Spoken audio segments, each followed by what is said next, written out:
घरातील वडीलधाऱ्या माणसांचा आदर करायला शिका। जीवन जगत असताना आमच्या वडिलांचं, आईचं असेल, आमच्या घरातील जेवढे वडीलधारे माणसं त्यांचा आदर करायला आम्ही शिकलो पाहिजे। परमार्थ करत असताना, कर्म चांगले करत असताना आमच्या वडीलधाराचा आदर आम्ही केला पाहिजे। हो, मी नेहमी म्हणत असतो, ज्यांनी वडिलांच्या झिजलेल्या टाचा आणि आईचा फाटक्या साडीतला संसार ज्यांनी बघितला ना, मला तरी वाटतं त्याला कुठल्याही मोठी विषयाची गरज राहणार नाही। लागलेली भूक, नसलेला पैसा, मिळालेली वागणूक जे शिकून जाते ना, त्या जगातली कुठलीच डिग्री शिकू शकत नाही। भरपूर मोठे अवघड जग जिंका, पण ज्यांनी आम्हाला आधार दिलाय, ज्यांनी आम्हाला जन्म दिलाय ना, त्यांना जीवनात कधी विसरू नका। कारण ऐकून संस्कार शिकवा आणि वडिलांकडून संघर्ष शिकवा, बाकी सगळं जग शिकवत असते। जीवनात किती माणसं मोठे झाले ना, पण आई वडिलांना कधीच विसरू नका हो। जीवनात सगळं काही हरलात तरी चालेल, मात्र पण माणसाने हिंमत कधीच हारू नका, कारण तीच हिंमत तुम्हाला शून्यातून विश्व निर्माण करण्याची प्रेरणा देत असते। कारण कपडे स्वच्छ असो वा नसो, मात्र मन माणसाचं स्वच्छ असलं पाहिजे। कारण स्वच्छ कपड्याची स्तुती लोक करत असतात आणि स्वच्छ मनाची स्तुती तो परमेश्वर करत असतो, एवढं लक्षात ठेवा।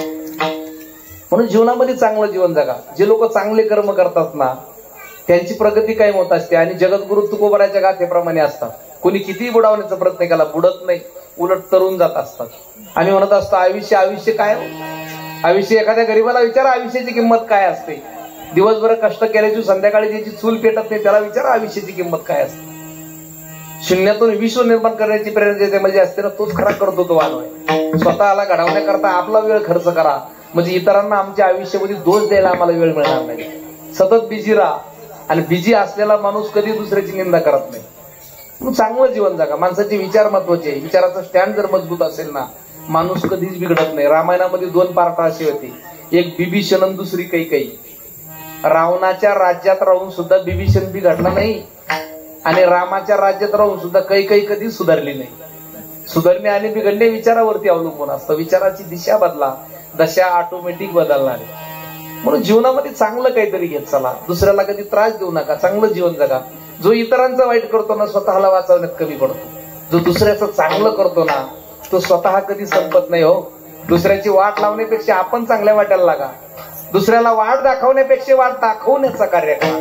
माणसाचा दर्जा श्रीमंतीवरून ठरत नसतो, विचारावरून ठरत असतो। चांगला माणूस बना, शेवटी हिशोब धर्माचा नाही कर्माचा होत असतो, हे लक्षात ठेवा। म्हणून जो इतरांचं वाईट करतो, स्वतःला वाचवण्यात कमी पडतो। महिला वर्ग कैकेयीला आठवण, बरं कैकेयी रामायणामधली काय मिळवलं होती ना, कैकेयीला तिच्या आयुष्यामध्ये काय मिळवता आलं? शेवटी रामाला वनवासाला पाठवलं, वाटोळपणाचं झालं, कैकेयीचं झालं ना। राम वनवासाला निघून गेले, इकडं कैकेयीचंच वाटोळ झालं। दशरथ राजा पुत्र योगामध्ये मरण पावले। स्वतःचा मुलगा, भरतासारखा मुलगा म्हणला, आई तुला आयुष्यात आई म्हणणार नाही। राम पुन्हा 14 वर्षांनी अयोध्येमध्ये आले, अयोध्येचे राजा झाले, पण ती कैकेयी एवढी बदनाम झाली, एवढी बदनाम झाली। मला सांगा, आपल्या मुलीचं नाव कोणी कैकेयी ठेवतंय का? ऐकलंय का कोणाचं? का? जो इतरांचं वाईट करतो ना, तो स्वतःला वाचवण्यात कमी पडतो। म्हणून दुसऱ्याचा चांगला विचार करत चला, चांगलं जीवन जगा, भगवंताचं चिंतन, त्याचं भजन करा। समस्त ग्रामस्थ कनोलीकर असतील, पंचकृती सर्व जातात, पिंपरणे सगळे गावं असतील, त्याचप्रमाणे रेणुका माताचे ट्रस्ट आहे, सर्व ट्रस्ट असेल, त्याचप्रमाणे ज्यांच्या मार्गदर्शनाने हा सुंदर कार्यक्रम चालू आहे, आमचे दत्ताजी महाराज वरपे भाऊंना सुद्धा खऱ्या अर्थाने धन्यवाद देतो। आणि सुंदर असं आयोजन, सुंदर असं नियोजन समस्त ग्रामस्थ करतायत, त्याबद्दल खरोखर तुम्हाला धन्यवाद देतोय। कारण सप्ताह होणं खूप गरजेचं आहे। कारण सप्ताह का करायचं हो? आमच्या पुढच्या पिढीला चांगले संस्कार लागले म्हणून सप्ताह करायचा। कारण सप्ताह केल्यानं या नामस्मरणाने, या भगवंताच्या चिंताने हा परिसर पवित्र होणार आहे, आणि ह्या अन्नदानाने ही भूमी पवित्र होणार आहे। म्हणून खऱ्या अर्थाने आम्ही सप्ताह करायचा आहे।